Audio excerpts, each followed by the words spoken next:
ito, shoutout kay Galahad002.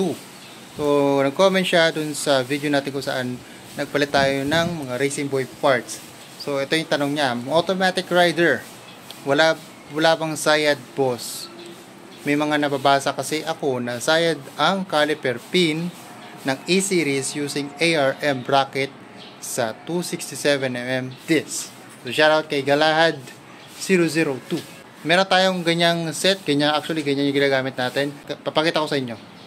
Ayan, so E-Series na caliper, ARM bracket, tapos 267mm na disc. So, yan ang gamit natin ngayon. Same dun sa sinabi niya. Ang concern niya, sumasayad daw yung pin. I don't know, itong pin na sinasabi niya. Kasi may pin pa, banda, ito, dito. Pero, banda rito may pin pa, pero silipin din natin ito mamaya. So, ngayon, test muna natin. Paikutin lang natin yung gulong. So, wala naman akong natidinig na any kaskas. Ulitin natin, wala. Hindi ko alam kung makikita to ng mas malinaw eh. Siguro yan na yun. Wala naman. Oops. May maliit, nakikita ko may mga maliit pang allowance. Maliit pang allowance to, pero hindi naman siya sumasayad. Ito yung nasa ilalim. Paikutin lang natin.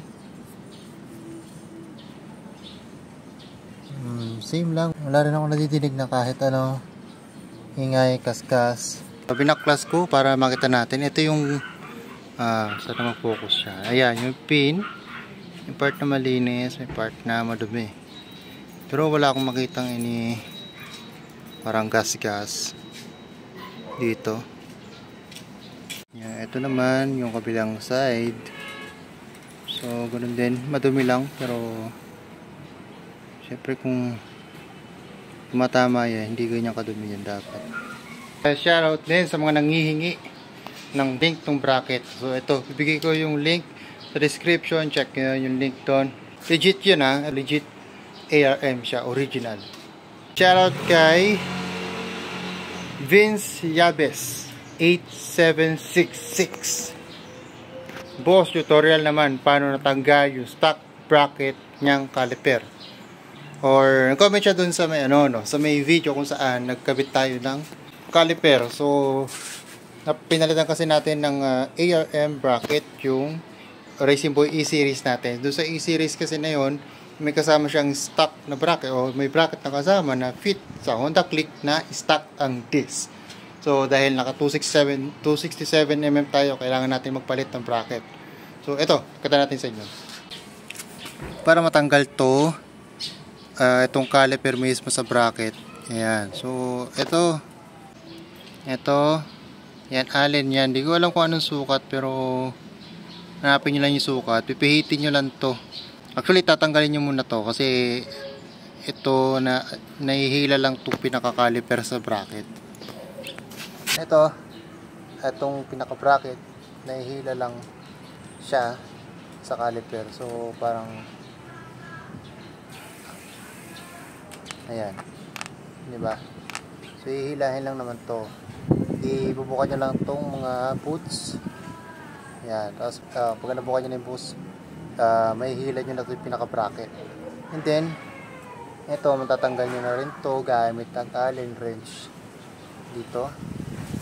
And then sa may loob, I don't know if you can see. Ayan. Ito yung loob na yan. Yan ay hex screw. Ayan. So, gamit lang kayo open or kahit socket. I'm not sure sa sukat, pero I think 10mm lang yata to. Hindi ako nagkakamali. Medyo mahirap lang kasi konti yung puwersa. Pero tiyagain nyo lang. Ito, nag-comment siya dun sa video kung saan nagpalit tayo ng ating brake caliper. So, nag-comment shoutout na rin kay Rafael Canillo. Ayan, kay Rafael Canillo. Ang comment niya, ay problema sa RCB, ang hirap hanapan ng brake pad, lalo na sa click. Ayan, so sa mga naka-Honda Click, ito para sa ating lahat to, no? Meron pang isa, isasabay ko lang to ha. Wait, comment naman ni Kasolo 458. So shoutout din kay Kasolo, no? So, Pops, saan nakakabili ng brake pad para dyan sa E-Series pang click din? Yeah, so yung ating topic ngayon ay tungkol sa brake pad ng Honda Click. E-Series, yung mga Racing Boy, either yung E-Series o yung S-Series. Marami kasing nagtataka or nalilito, ano bang brake pad na pwede sa mga E-Series at S-Series na ating caliper, ano? Katulad nyo sa atin, naka E-Series tayo at syempre pagdating ng napudpud na siya, ano nga ba yung brake pad na ipapalit natin? So ang hirap daw kasing hanapan sa Racing Boy na to, no? Unang-una, hindi naman kailangan Racing Boy pa rin, kasi halos lahat naman parang universal na kasi yan eh, yung mga brake pad. So isang sukat lang yan, basta syempre magkakaparehas ang mga modelo, kahit ano pang brand yan. Kita ko lang din, nababasa ko lang din sa Facebook, especially sa Racing Boy Philippines group, marami tayong nababasa na ano raw bang brake pad para dito, no, sa mga E-Series at S-Series sa ating Honda Click. At mostly ang kino-comment nila ay pang Wave 125, which is very very wrong. So wag po tayong bibili ng brake pad na pang Wave 125 kung ikaw ay naka Honda Click, okay? So papaliwanag ko yan mamaya-maya. Ang kailangan nating hanapin ay pang PCX 150 or kung hindi ako nagkakamali, pang ADV. Yan. Kasi ito yung sagot to. Unang-una, sa Honda Click, yung kanyang caliper ay nasa left side.